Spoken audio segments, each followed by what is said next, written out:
పురుషోత్తం గారు, మీ అమ్మాయి మాకు నచ్చింది. అయితే ఇక ఆలస్యం దేనికి? శుభస్య శీఘ్రం అన్నారు. వెంటనే ముహూర్తాలు పెట్టించేసి. ముహూర్తాలదే ఉందండి, మిగిలిన విషయాలని మాట్లాడుకుంటే. వాటికి లోటేమీ ఉండదండి. మా గురించి మీరు వినే ఉంటారు. ఇదంతా మా రాజ్యమే. ఇక్కడ లోకులు మా మాటే వింటారు. ఈ ఊళ్ళో కాకులు మా పొలంలోనే గింజలు తింటాయి. ఏ తల్లికి తిండైనా మేమే పెట్టాలి, ఏ పిల్లికి పాలైనా మా ఇంట్లోనే తాగించాలి. ఊళ్ళో ఎవరు గుండి గీగించుకోవాలన్నా వీళ్ళే డబ్బులు ఇవ్వాలి. అంతేకాదు, ఏ గేదెకు దురదీసినా మా చెట్లకే గోక్కోవాలి, ఏ పందికి సరదా పుట్టినా మా బురదలోనే పొరలాలి, ఏ కుక్కకు టీయమనిపించినా. ఆపరా, అలా గింజుకుంటూ మన చరిత్రతో చెప్పక్కర్లేదు.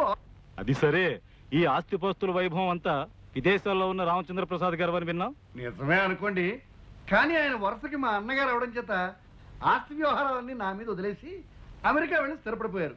ఏ చచ్చినా ఈ ఊరు రారు. చావడం కూడా అక్కడేనని తీర్మానించుకున్నారు. అదేమిటండి?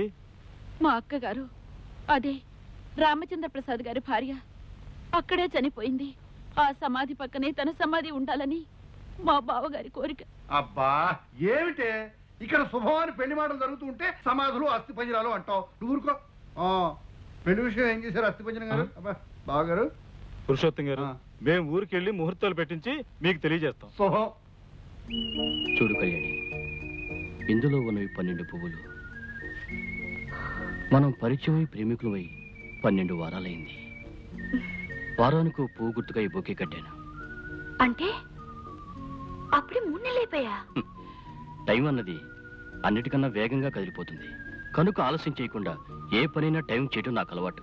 అందుకే పెళ్లికి కూడా మనం ఒక టైం అనుకుంటే. అందుకు అనుమతి కోసం మా డాడీకి చెప్పాలి. ఫోన్లో మాట్లాడినప్పుడల్లా చెప్పాలనుకుంటాను, కానీ ఆయన గొంతు వినగానే ఏదో భయం. అలాగని ఆలస్యం చేస్తే ఎలా కళ్యాణి? ఇంటి దగ్గర మా వాళ్ళు పెళ్లి చేస్తామని తొందర పెడుతున్నారు. ఇలాంటి పరిస్థితుల్లో నాకేమనిపిస్తుందో తెలుసా? ఏమని? ఆడపిల్లకి పురాణాల్లో లాగా స్వయంవరం ఏర్పాటు చేస్తే ఎంత బాగుంటుందో.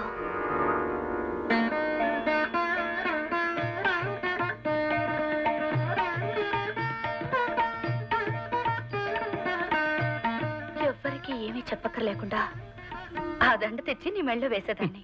వేళాకోళాలు చాలు కళ్యాణి, వెంటనే మన విషయం మీ డాడీతో చెప్పు. ఏమిటి పెళ్ళ అక్కడే ఫిక్స్ చేశారా? అది కాదు బాబాయ్ గారు, ఇదే సివిల్ విషయం కాదు కదా. కళ్యాణ్తో కూడా మాట చెప్పి అది కాదు, నిజమేననుకోండి, మీ మాట కళ్యాణ్ కాదందు. ఓకే చెప్తానండి. అలాగే కళ్యాణ్ రాగానే అన్ని విషయాలు మాట్లాడి రేపు మీకు ఫోన్ చేస్తాను. ఓకే. అమ్మయ్యా వచ్చేసావా? ఇప్పటిదాకా మీ డాడీ నీ గురించే మాట్లాడాడు. కొండ జాతి వారితో నీ పెళ్లి జరిపిస్తానని జోక్ చేసావండి కదా. ఇప్పుడు నీకు అమెరికా సంబంధం చూసి ఆ జోక్ ని షేక్ చేసి పారేశాడు మీ డాడీ. అమెరికాలో సెటిల్ అయిన తెలుగు వారితో నీ పెళ్లి ఖాయం చేశాడట. వెంటనే నీ వీసాలు పాస్పోర్ట్ చూసి నేను అమెరికా పంపించేయమన్నాడు. అంకుల్, నేను ఇక్కడి నుండి త్వరగా వెళ్ళిపోవాలనుకుంటున్నావా? చచ్చా, అదేం మాటమ్మా. అనాథనైన నన్ను చేరదీసి ఇంతవాణ్ణి చేశారు మీ డాడీ. అందుకు ప్రతిఫలంగా దగ్గరుండి నీ మంచి చెడ్డలు చూసే బాధ్యత నేను స్వీకరించాను. కానీ నీ మీద అధికారం నాకంటే మీ డాడీకి ఎక్కువ కదమ్మా. నీకు నా మీద బాధ్యత, మా డాడీకి నా మీద అధికారమే, కానీ నా మీద నాకు ఏ స్వతంత్రం లేదా? నువ్వేమంటున్నావో నాకు అర్థం కావట్లేదమ్మా. నాకు మాత్రం నచ్చిన మనిషిని చేసుకోవాలని ఉండదా అంకుల్? నేను గోపాల్ అనే అతన్ని ప్రేమించాను, పెళ్లి చేసుకోవాలనుకుంటున్నాను. ఈ మాట నేను డాడీతో చెప్పలేను అంకుల్. నా కోసం నువ్వు చెప్పాలి ప్లీజ్. ఏమిటా వెర్రినావు? నవ్వకేం చేస్తామయ్యా లాయరు. అమెరికాలో ఉన్న అన్నయ్యకి పిడివాదం మొండి పట్టుదల వదలలేదంటే నవ్వు రాకేం చేస్తుంది? మరి అమ్మాయి తన మాట వినకపోతే ఆస్తి ఆమెకి ఇవ్వకపోవచ్చు, తనకి నచ్చిన వాళ్ళకి ఎవరికైనా ఇవ్వచ్చు.